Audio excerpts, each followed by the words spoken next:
Bonjour à toi. Pour ceux qui ne me connaissent pas, je m'appelle Aline Savane et j'aide les femmes à créer une vie épanouie et alignée en travaillant sur la libération des blocages inconscients. Aujourd'hui, je voulais faire une petite vidéo pour te présenter mes pendules et te raconter comment je choisis mes pendules. Déjà, pour ceux qui ne connaissent pas la radiesthésie, le pendule, c'est un outil qui te permet de répondre à des questions par oui ou par non. Donc, tu peux utiliser le pendule pour te guider dans les différents choix de ta vie ou dans les tout petits décisions du quotidien. Genre, par exemple, est-ce que cette alimentation est bonne pour moi? Est-ce que je devrais choisir cette voie professionnelle? Et des questions comme ça. Et donc, tout d'abord, comment j'ai découvert le pendule? Au départ, je m'intéressais surtout au tarot. Et je fréquentais un forum qui s'appelait l'Alliance Magique. Et aujourd'hui, l'Alliance Magique existe toujours, mais sous forme d'édition. Sous forme de maison d'édition maintenant. Et c'était grâce à ce forum que j'ai découvert la radiesthésie et l'existence des pendules. Et la première fois que j'ai acquis mon premier pendule, c'était vers l'âge de 17-18 ans. Et je me cherchais un pendule. Donc j'étais partie dans une maison, dans une boutique ésotérique sur Paris qui s'appelait la Maison de la Radiesthésie, quelque chose comme ça. Et devant la caisse, il y avait un présentoir à pendule. Et c'est là que j'ai découvert mon pendule. En fait, parmi les pendules, il y avait plusieurs pendules en métal, en bois, en pierre, etc. Et mon regard est directement tombé sur ce pendule. Hop, oh, c'est flou, mais bon, tu peux voir, c'était un pendule Luzi. Et dès que j'ai vu ce pendule, j'ai direct eu un coup de cœur dessus. Je trouve sa forme trop mignonne, trop adorable et tout, et sa couleur argentée m'avait super attirée. Et ça tombait bien parce que ce pendule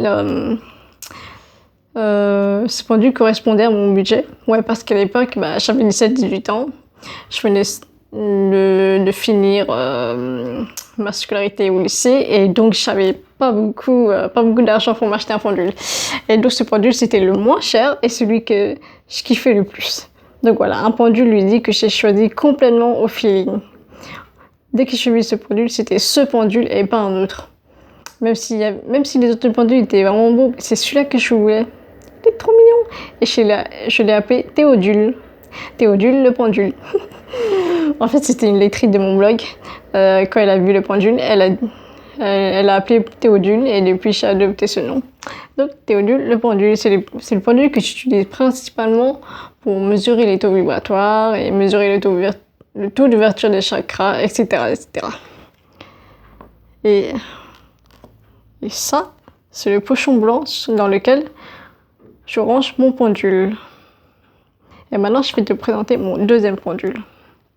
Dans un pochon noir, c'est un pendule à facettes en pierre de cristal de roche. Celui-ci, je l'ai trouvé dans une boutique de minéraux à Paris. Ça s'appelle les Minérales de Brésil. Et au départ, je n'avais pas du tout prévu d'y acheter un pendule. J'étais partie là-bas pour acheter des pierres. Et il y avait un rayon spécial où il y avait les pendules.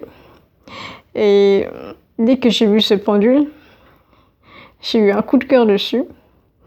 Sauf que je me disais que non, je ne vais pas acheter un autre pendule, j'en ai déjà un, pourquoi je devrais acheter un deuxième? Donc au début c'était non. Mais à chaque fois, mon mental n'arrêtait pas d'y penser, et j'arrêtais pas d'y revenir dessus. Et du coup, je repassais à chaque fois devant le rayon des pendules. Et j'étais là, à hésiter, jusqu'à ce que je décide que oui, d'accord, je vais prendre ce pendule. Que j'ai appelé Cristal. Et ce pendule, je l'utilise pour répondre à mes questions personnelles. Genre celui-là, le pendule Luzi, je l'utilise aussi pour les clientes que j'accompagne. Pour les commandes que je reçois lorsqu'on me demande de mesurer le taux vibratoire. Mais celui-là, le cristal à facettes, j'utilise uniquement pour moi. En fait, tu peux utiliser le pendule à la fois pour les autres et pour toi. Mais moi, j'ai choisi de séparer, mais c'est pas obligatoire. Et donc, comment choisir ton pendule? Eh ben, la réponse est simple. Et enfin, elle m'est personnelle, hein. Peut-être que les autres choisissent leur pendule de différentes manières. Moi, je choisis mes pendules au feeling. C'est-à-dire, dès que tu as un coup de cœur sur un pendule, c'est-à-dire que c'est celui-là qu'il te faut.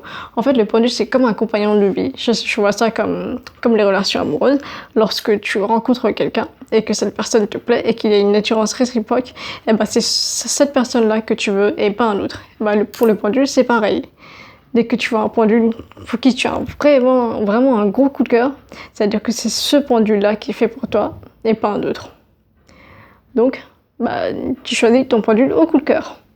Et ensuite, s'il y a plusieurs pendules qui te plaisent, tant mieux, ça te fait plusieurs choix à faire.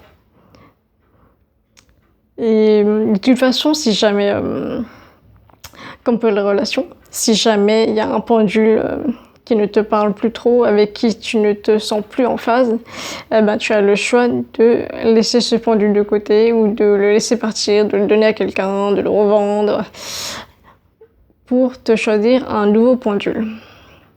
Donc ne te casse pas trop la tête dessus, prends le pendule qui te plaît, pour qui tu as vraiment un coup de cœur dessus. Et ce sera pas un pendule définitif que tu devras garder toute ta vie, tu pourras toujours changer d'avis plus tard. Donc voilà comment je choisis mes pendules. Si jamais tu as des questions sur le pendule, n'hésite pas à m'écrire en commentaire, je pourrais peut-être faire de nouvelles vidéos. En attendant, je te dis à très bientôt, je te souhaite une bonne journée ou une bonne soirée et je te dis à la prochaine vidéo. Gros bisous.